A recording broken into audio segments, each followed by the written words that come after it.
Are you heading out to a big event, a big conference, convention, an association, meetup, or a big summit like the Web Summit? Then you're going to want to listen to this episode as I cover my tips for pre, during, and post event. And today I am at the Web Summit in the podcasting booth.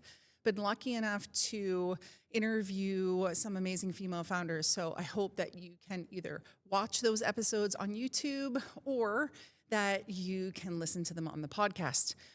Because being a female founder is not always the easiest. And so, as you know, maybe you are a business owner, that there are a lot of cool things that you can learn from these different women, not only about their businesses, but about the journey that they were on.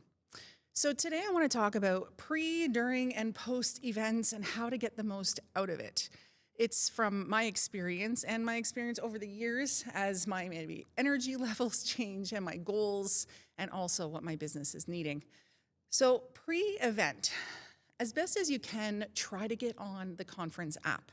So Web Summit has an amazing app where you can see all of the speakers, you can connect with them, you can see all of the other delegates or all the other people attending. You can even see like what their business is, you can connect with them in different ways. Now, if you're going to start connecting with people, have a purpose. So for me, I was looking for female founders. So I started going through the list, trying to find, okay, this is a woman, and what does she do? Oh, she's working for Amazon, or she's working for probably a well-known company or another company. So I just kind of passed on and kept looking and going through. Then it has the opportunity to connect. You only have one chance at it. So what I have done is I said like straight up, hey, I'm wanting to talk to you because you're a female founder. I'm looking for guests for my podcast called Dynamic Women. And ideally, you put a link to whatever it is that you're wanting them to know about. And this is as my coach says, this is the service, you can imagine putting a napkin on your arm when you go to a nice restaurant and they welcome you in, they're serving you. And so you want to come into your connection serving the person. And so even if it's like, hey, I'd love to learn more about you. I see that you're doing XYZ. Maybe you like this article. Something where you're serving, not where you take the napkin, you put it like a bib and you're going, give me, give me, give me. So I had a few people reach out to me, want to connect and say things like, hey, this is my business and you can book a call to learn more here. I'm probably not going to even connect with them, accept their connection. And in the app, you only have the one chance. So really test it out, see how it works. LinkedIn, you can send that connection with the notification or with your note. Always do that so that the person knows, like, why are you trying to reach out to me? So that's the first thing you can do in advance. Also, if you have the app, start going through and seeing if there's multiple stages, where do you want to be at what time? Which makes more sense. Now, at Web Summit, their app is fantastic. You can see all of the things that are happening. You can say you're going. You can move that over to your schedule, and it sends you reminders. So if you get caught in the hallway or something, it's like 15 minutes from now, this is starting. So it gets you to kind of move over to where it is. You can also actually connect that with your regular calendar so that it fills up your day and you can see kind of where you need to be. With Web Summit, they also have another amazing feature. You can watch the stage recordings after the fact. So if you're sitting there at the conference and like these certain sessions are recorded, then you can go back and watch them later, allowing you the freedom then to go to meetups, to have those hallway conversations, or even for you to be able to, like at Web Summit, they have master classes. These are ones that are not recorded. These are ones that I have to actually be here to connect, to listen, and just kind of organizing your day that way. Before you go, also be thinking about, what are my goals? What am I hoping to get out of this? Because if you want to have a good ROI, return on investment, you want to make sure that you know your intention for being there. So why am I here? 2 reasons. So I'll give you some examples. 1, I want to interview female founders. Why? Because with my media pass, with the podcast, I have the ability to give a platform, to give some reach and airtime to women who maybe normally don't get it. So a lot of times with media, they want you to be interviewing kind of the top people. Like, for example, they had the Minister of AI here for the Canadian government. Also, different top presidents of companies, founders of companies. And these are the ones that are very highly sought after. A lot of people want them on their podcast or to be able to interview them. My approach is a little bit different because I want to give, as I said, airtime to those who wouldn't normally have it. So that was piece number one. The other side of things is with my virtual assistant agency, VA Made Easy, my team of Filipino VAs, we're coming into the age of AI. Web Summit has a lot of stuff about AI. So I'm here to learn more about AI, what we can actually integrate into our business, my business, and the coaching, in the speaking, the podcasting, the book writing, all that side of things, but also what can I bring into VA Made Easy to make it easier for my VAs and also easier for my clients. Because of AI, a lot of small business owners, and maybe you feel this way too, are at the place where they think, I can just use AI to replace employees, contractors, my VA. And I'm going to say don't, because when you replace a virtual assistant, a person, with software, what you're going to find is now you become the manager of the software. So you're the AI manager. So part of why I'm here is to see about how can we have the virtual assistants become more the managers of the AI to be able to free up more of their time by having their current tasks be done faster, and then be able to take on more, which is increasing their value to their client. But also clients need to know what's the greatest software out there and the reason why they'd want to pay or subscribe to these different bits of software. So those are my two intentions: meet people and learn more about using AI in the business and AI agents. So when you know exactly what you want to do going into it, you can have a better ROI, return on investment, of your time and your energy. Even if you were going to something that is free, it's still a killer of your time. So you want to make sure you're getting something out of it. Now, when you're there, manage your time, manage your energy. There's a lot of night events that happen here, and they're fantastic. But for me, I'm looking to get most of my stuff done during the day. And so that means some of the things I step out of, and then I listen to the recording as I'm on my way home or later in the evening. And I don't necessarily need to be at the night events to reach my goals. Now, some of the founders that I've interviewed, they might want to be at these night events so they can meet investors or meet mentors or meet other founders who they can have conversations with and build relationships with. So just know kind of how your day needs to be based on your energy level and your goals. Using the app also as a connection tool is fantastic when you're there. So here we have name badges with a QR code. We can scan them and then connect with the person on the app. This is a feature that a lot of the big conferences are doing now. But I suggest you also connect with them on LinkedIn. And then the reason for that is because if you connect with them on LinkedIn, once you're kind of done with the app, you can still move forward and have that connection. But you don't always remember who you connected to, right? So if you have them in the conference app as well as having them on LinkedIn, then you can refer back to the app to see, oh yeah, what's more about them or who did I meet? Another tip is to, once you have made that LinkedIn connection, if there are one that you're like, don't want to lose this one, I encourage you to just take a quick screenshot of it so that it's saved to your images. You can always add that to your notes section and write something below it. You could write something on it.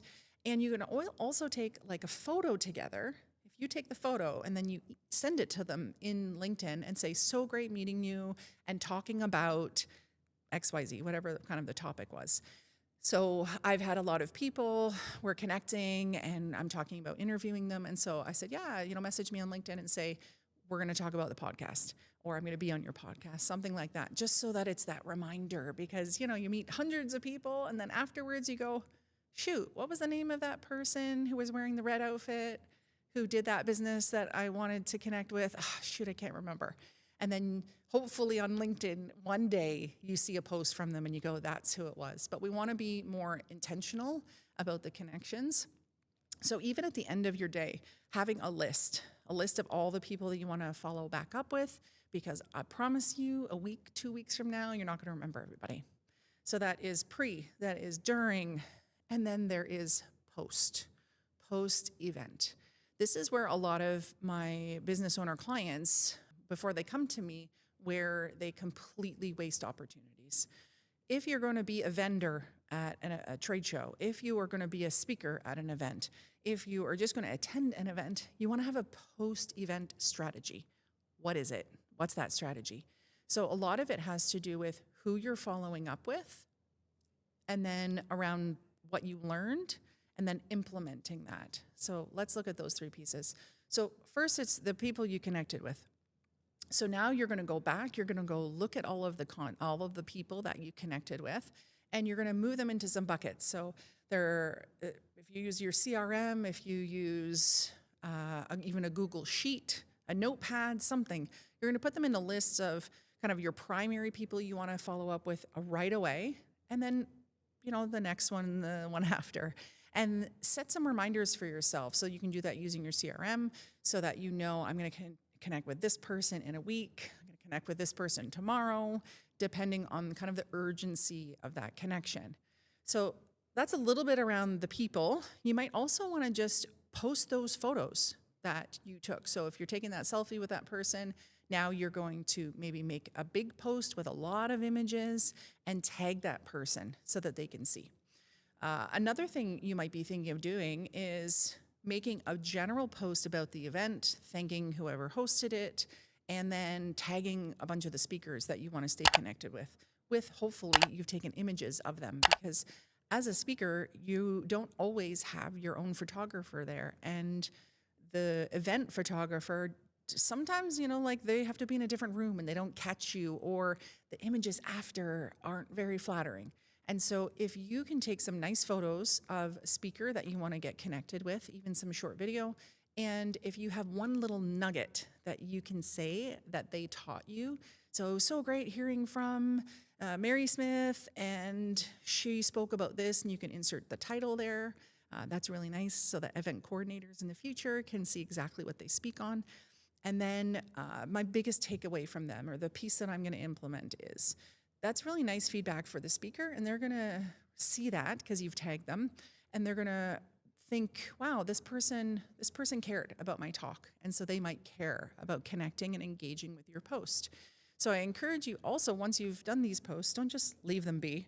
Go back, check on them, comment back. There might be some more connections that happen there.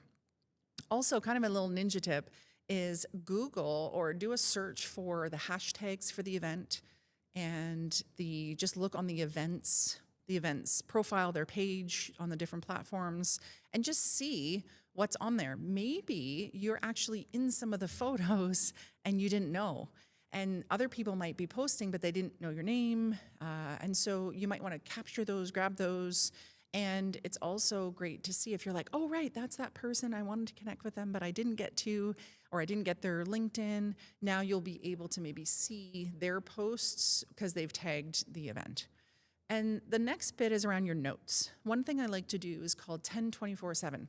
So 24 hours after the event, review your notes for 10 minutes. And that's where you're like, yep, highlighting, I'm going to implement this, or this other piece I want to follow up on, or this is for something that I'm going to do in the next season, not right now.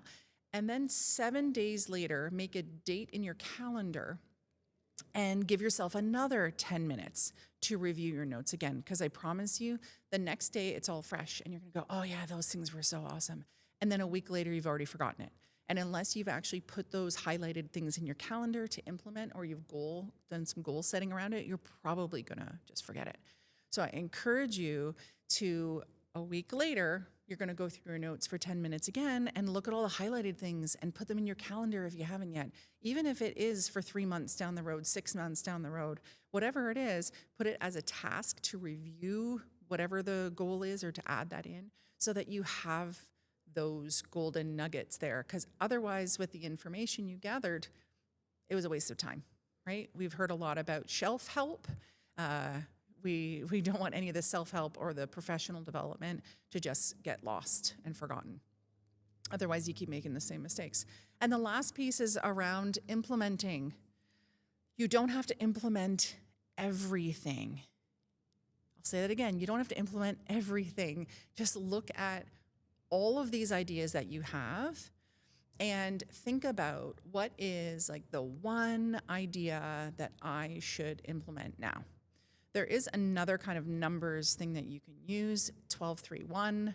So go through and grab the top 12 ideas, the things that you're like, I have to implement this into my business, and maybe you haven't yet, or into your life. So you've got your top 12. Then for the next month, whatever it may be, so my next month coming up is June, and you're gonna look at it and go, okay, for June, what would the top 3 things be that I could implement? And then from the 3, you're gonna pick one, just one. Now, if you wanna do more, okay, fine, but let's just make sure that that one thing happens. And that one thing could be really big, and so you might have to break it down into something smaller. And so then what do you do the next month? You go back and you look at your list, and maybe you have 11 things now, or maybe you've added one. You're gonna say, what are my top 3, and what's the one I'm gonna do this month? So it really helps you to actually lock in and put into play the things that matter most. If this is overwhelming, that you're like, there are so many things I want to implement, I'm going to encourage you something. Don't do it yourself. Don't do it all yourself. There's a lot of times I'm in the middle of a workshop, I'm in the middle of a talk, and I'm texting my virtual assistant, or I'm messaging them on WhatsApp. That's the free way to do it, especially when they're in the Philippines. I'm messaging them and I'm saying, hey, look at this. Hey, there's this. Hey, can you implement this? Hey, can you make this? Or I'm in Trello, my project manager, managing platform, and I'm putting in a task specific to it. Hey, you're gonna do this and this idea, and can you make this? And a lot of times they're online at the same time. So it's really fun when I may be in a professional development with one of my coaches, and they give a strategy and idea, and I tell them, okay, like one example was these quote cards. Rather than a business card, make a quote card with 10 quotes that are connected to your business, not quoting other people, quoting yourself. And then it has your business info on it. So he's telling me about this. I was like, that's really cool. I don't have a quote card. I'm going to make one. So as he's talking, I'm writing down the 10 quotes that I think would be great. So I shoot that over to Christine and I say, hey, can you make a business card with 5 quotes on each side? And I took a picture of his, shot it over. She had it back to me pretty quickly, so that at break, I showed him, I said, what do you think? What do you think of these 10 quotes? What do you think of the card? And he gave me a few pointers, and I was already off and running with it, sending it off to my printer. So this is how you have massive quick action by not implementing everything yourself. And if you're like, oh yeah, but Diane, you have a team, you wouldn't believe how affordable it is to bring on a virtual assistant. Our company, VA80s, he starts at just 10 hours a week. So you don't have to hire full-time staff. You don't have to have an office that they work in. You don't have to buy them a computer. It's all set, and it's definitely doable. If you haven't yet, register for our upcoming delegation workshop that we're doing.